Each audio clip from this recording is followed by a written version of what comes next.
Bismillahirrahmanirrahim. Elhamdülillah Rabbil alemin. Vessalatu vesselamu ala Resulillahil emin.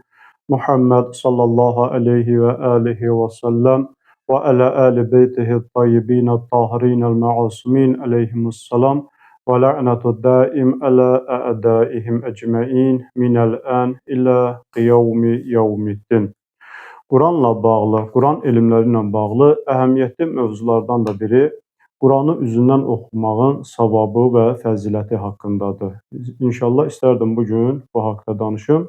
İlk öncə onu qeyd etmək istəyirəm ki, Quran oxumaq anlayışı dedikdə iki mənanı anlamaq olar. Birinci məna budur ki, ərəb hərflərini öyrənib Quranı təcvid qaydaları ilə üzündən oxumaq. Yəni Quranı əlinə alıb, Quranı açıb üzündən oxumaq. Bu bir məna. İkinci mənası da budur ki, Qur'anı oxuyub, anlayıb və əməl etmək. Yəni Quranı oxuduqdan sonra onun mənasına baxıb, onu dərk etmək və ən əsası da onu əməllərinizdə tətbiq etmək. Əlbəttə, hər iki məna Quran elmlərində xüsusi əhəmiyyətə malik olan mövzulardır. Amma bugün istərdim birinci məna haqqında danışım. Yəni birinci məna ki, dedik, Quran oxumaq anlayışı odur ki, Quranı üzündən oxumaq, yəni ərəbcə təcvid qaydalarına uyğun Quranı üzündən oxumaq. Bu haqda danışmaq istəyirəm. Səbəb budur ki, hər zaman olduğu kimi, yəni Quran əleyhinə olan təbliğatlar hər zaman olduğu kimi, günümüzdə də Quran əleyhinə bir çox təbliğatlar aparılır. Onlardan da biri xüsusən budur ki, yəni Quran əleyhinə olan təbliğatlardan da ən belə deyək, öndə olan məsələlərdən biri budur ki, əgər bir insan Quranı ərəbcə başa düşmürsə, Quranı anlamırsa, yəni Quranı ərəbcədən oxumağın heç bir faydası, heç bir mənası yoxdur. Əgər oxuduğu başa düşmürsənsə, bunun bir faydası, bunun bir mənası yoxdur. Elə bir neçə hədisi qeyd etməklə bu məsələyə aydınlıq gətirmək istəyirəm ki, həqiqətən də yəni Quranı üzündən oxumaq heç də faydasız bir iş yox, yəni savabı olmayan bir iş yox. Əksinə, həm fəzilətli, həm də çoxlu savabı olan əməllərdəndir. Yəni, ərəbcə Quranı oxumaq heç də faydasız əməllərdən deyil. Bir neçə hədisi qeyd etmək istəyirəm inşallah. Hədislərin birində Allah Rasulü Həzrəti Muhammed sallallahu aleyhi və alihi və səlləm buyurur ki, xeyrukum mən təalləməl Qur'anə və əlləmə. Allah Rasulü bu hədisdə o insan ki, Qur'anı öyrənir və eyni zamanda onu başqasına öyrədir, o şəxsi ən xeyirli şəxslərdən hesab edir. Buyurur ki, sizlərin ən xeyirliniz, sizdən ən üstünüz o şəxsdir ki, Qur'anı özü öyrənə. Öyrənməkdən də məqsəd əlbəttə tək əməl deyil. Yəni bir insan Qur'anı öyrənir anlayışı bu mənaya baxdıqda, yəni Quran oxumağı öyrənir, Quranı özündən oxumağı öyrənir və eyni zamanda mənasını öyrənir, əməl edir. Yəni hər bir halda Peyğəmbər burada bizə Qur'anı öyrənən şəxsi xeyirli bir şəxs olduğunu bildirir. Yəni sizlərin ən xeyirliniz Qur'anı öyrənən və onu başqalarına öyrədəndir. Başqa bir hədisdə yenə də Həzrəti Muhammed sallallahu aleyhi və alihi və səlləm buyurur. Bu hədisə biz baxdıqda inşallah mətnində elə görürük ki, Peyğəmbər orada məhz Qur'anı üzündən oxumaq, yəni Qur'ana baxıb oxumağı bizə deyir. Buyurur ki, əfdəlu ibadəti ümməti, mənim ümmətimin ibadətinin ən fəzilətlisi qiraətul Qur'ani nəzərən. Qur'anı oxumaqdır. Necə? Nəzərən. Yəni Qur'anın səhifələrinə, Qur'ana baxıb üzündən oxumaq deyir ümmətimin ən üstün ibadətlərindəndir. Bu hədisdə keçən bir ifadə ki var, əfdəllu ibadə, yəni ibadətin ən üstünü. Biz hədislərə baxdıqda bu ibarəni bir çox hədislərdə, bir çox əməllərə Peyğəmbər Əhl-i Beyt nisbət verdiyini görürük. Amma bu hədisdə Peyğəmbər Qur'anı üzündən oxumağı ən üstün ibadət kimi buyurur, qələmə verir. Yenə başqa bir hədisdə, bu hədisdə Allah Rəsulundandır. Peyğəmbər burada Səlman Farsiyə olan nəsihətlərindəndir. Buyurur ki, ya Səlman, ey Səlman, aleykə bi qiraətil Qur'an. Sənə Qur'an qiraətini, yəni Qur'an oxumağı tövsiyə edirəm. Niyə? Fə innə qiraətəhu kəffərətun lizzunub. Çünki Qur'anı qiraət eləmək, yəni Qur'anı oxumaq günahların kəffarəsidir. Və satratun minənnər və cəhənnəm odundan bir qalxandır, bir pərdədir. Yəni sanki Qur'an oxumaq fəziləti, savabı cəhənnəm odunun qarşısında dayanan bir maniyədir. Və əmənu minəl əzab. Bir də əzabdan sənin üçün aman. Yəni nə qədər çox Quran oxuyarsansa, əzabdan özü o qədər amanda saxlayırsan. Bu hədisdə də biz nəzər etdikdə görürük ki, yəni hədisin mətnindən görürük ki, məsələ burada, söhbət burada Quranı üzündən oxumaqdan gedir. Yenə başqa bir hədisdə Allah Rəsulu Həzrəti Muhammed sallallahu aleyhi və alihi və səlləm Quranı müshəfdən oxumağın savabı haqqında bizə buyurur ki, deyir, mən qara'əl Qur'anə fil mushaf. Artıq bu hədisin biz mətninə baxanda mushaf, yəni yazılmış kitab.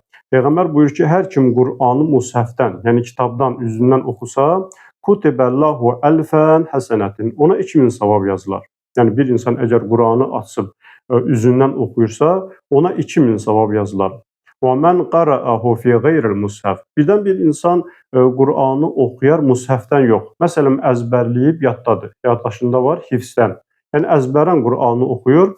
Peyğəmbər buyurur ki, fəəlfu həsənətin. Bəs ona 1000 savab yazılar. Yəni Quranı açıb üzündən oxumağın savabı 2000 savab yazılar. Amma Quranı qeyri-mushafdan, yəni əzbərdən oxusa, ona 1000 savab yazılar. Başqa bir hədisdə İmam Sadiq əleyhissalam buyurur, Quranı mushafdan, yəni üzündən oxumağın savabı haqqında, fəziləti haqqında buyurur ki, qiraətul Quran fil mushaf. Quranı mushafdan oxumaq. Bir insan dediyimiz kimi Quranı açar kitabdan, yəni vərəqlərin üzərində olan kitabdan oxuyarsa, tuxaffiful azabə anil valideyn. Bir onun valideynlərin əzabı yüngülləşər. وَلَوْ كَانَ كَافِرِينَ. Hətta onların, yəni Quran oxuyanın valideynləri kafir olmuş olsa belə, yəni bir insan İslamı misal vuraq qəbul eləyib, amma valideynləri kafir halda dünyasını dəyişibsə, o şəxs Quranı mushafdan, yəni kitabdan oxuyursa, onun valideynləri imam buyurur kafir olmuş olsa da belə əzabı yüngülləşər. Ki, bu da Quranı üzündən oxumağın fəziləti, savabı haqqında olan imamların hədisidir. Başqa bir hədisdə yenə də İmam Muhammed Baqir əleyhissalamdandır. İshaq İbn Əmmar nəql edir. Deyir, mən imama sual verdim ki, Cu'iltu fidak, sənə fəda olum, sənə qurban olum. İnni əhvəzul Qur'anə ələ zahri qəlbi. Bəs mən Qur'anı əzbərləmişəm, hifz eləmişəm. Yəni Qur'anı mən öyrənmişəm. Fəəqra'uhu ələ qəlbi əvun ənzur fil mushaf. Deyir, mən Qur'anı əzbərləmişəm. Onu oxuyanda əzbərdən oxuyum, yoxsa mushafa baxaraq oxuyum? İmam əleyhissalam cavabında buyurur, deyir, fəqalə li. İmam əleyhissalam deyir, mənə buyurdu ki, bəl iqra'hu vənzur fil mushaf. Oxu, amma mushafa baxan halda. Yəni imam buyurmur ki, əzbərdən oxu. İmam buyurur ki, Qur'anı oxu, amma mushafdan oxu. Fəhuvə əftəl. Bu daha üstündür. Yəni Qur'anı mushafdan oxumaq, kitabdan oxumaq, üzündən oxumaq daha üstündür. Əma əlimtə ənnən nəzər fil mushaf ibadətün. Məsələn, əgər sən bilmirsən ki, mushafa baxmaq, yəni Qur'anın səhifələrinə, vərəqlərinə baxmağın özü belə ibadətdir. Yəni bir insan sanki Qur'anı oxuyanda, yəni səhifədən oxuyanda iki fəzilətli əməl görmüş olur. İmam buyurur ki, Qur'anın elə özünə, mushafa baxmağın özü bir ibadət, eyni zamanda Qur'anı mushafdan oxumağın özü də bir ibadət, yəni ən üstün ibadət. Ki, biz bu hədisləri cəm eləyəndə belə bir nəticə əldə edirik ki, həqiqətən də Qur'anı başa düşməsək belə, Qur'anın mənasını anlamasaq belə, Qur'anı ərəbcədən oxumaq, Qur'anı üzündən oxumaq heç də faydasız bir iş deyil, əksinə üstün əməllərdən biridir, fəzilətli və savabı olan əməllərdəndir. Sonda bu haqda hədislər çoxdur, yəni Peyğəmbərdən, Əhl-i-Beyt imamlarından Qur'anı üzündən oxumağın fəziləti, savabı haqqında çoxlu sayda hədislər nəql olunur ki, artıq biz bir neçəsinə qeyd etdik, aydınlıq gətirdik. Amma sonda bir mətləbi qeyd etmək istəyirəm. Yəni, bu qədər hədislərin müqabilində biz belə düşünməyək ki, mən elə Qur'anı ərəbcə öyrəndim, üzündən oxumağı öyrəndim və hər gün Qur'an oxuyuram və hər gün bu savabları qazanıram. Amma mənim əməllərim Qur'ana uyğun olmasa, yəni mən hər gün bir neçə səhifə Quran oxuyuramsa, amma Quranın halalına riayət eləmirəm, haramına riayət eləmirəm, vaciblərini yerinə yetirmirəm, haramlarından çəkinmirəm, nəhiylərindən çəkinmirəm, əmrlərinə tabe olmuram. Yəni mənim əməllərim oxuduğum Qur'anın tam əksinədirsə, yəni belə Quran oxumağın heç də faydası olmaz.